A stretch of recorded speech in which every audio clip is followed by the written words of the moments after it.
নমস্কার। চেহারার অবস্থা ভালো না,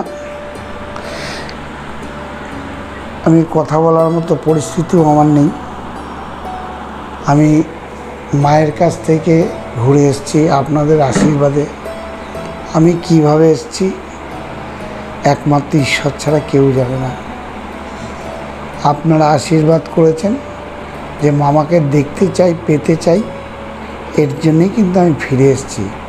নাহলে যে কাজ ওখানে যে আপনাদের জন্য আমি করে নিয়ে এসেছি বা করেছি, ভীষণ ভীষণ পরিমাণে পরিশ্রম হয়েছে।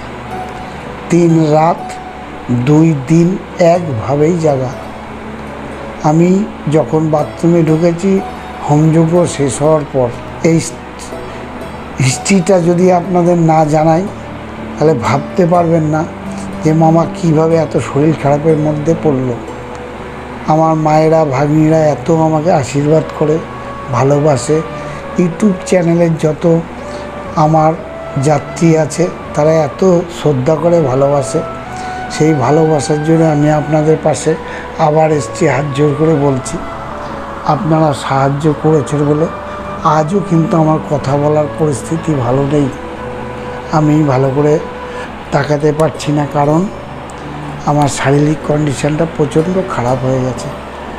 কীভাবে খারাপ হয়েছে এই হিস্ট্রি আরেকদিন বলবো।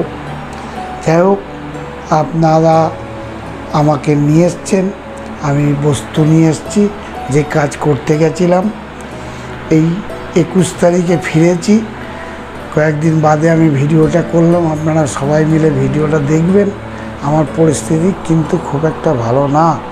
আমি এই যে কিশোর বলছে যে না বসলে হবে না, আকাশ বলছে না বসলে হবে না, ভিডিও করতে হবে, যার ফলে আজকে বসেছি। আমাকে ক্ষমা করবেন কিছু যদি ভুল ত্রুটি বলে থাকি। আমার কিন্তু শারীরিক কন্ডিশন প্রচণ্ড খারাপ। কাঁচতে কাঁচতে কাঁচতে আমি শেষ হয়ে গেছি। আপনারা আশীর্বাদ করবেন যে মামা খুব শীঘ্রই যেন সুস্থ হয়ে যায়, আপনাদের পাশে আমি থাকতে পারি। এই বলে আমি আর বিশেষ কিছু কথা বলতে পারছি না।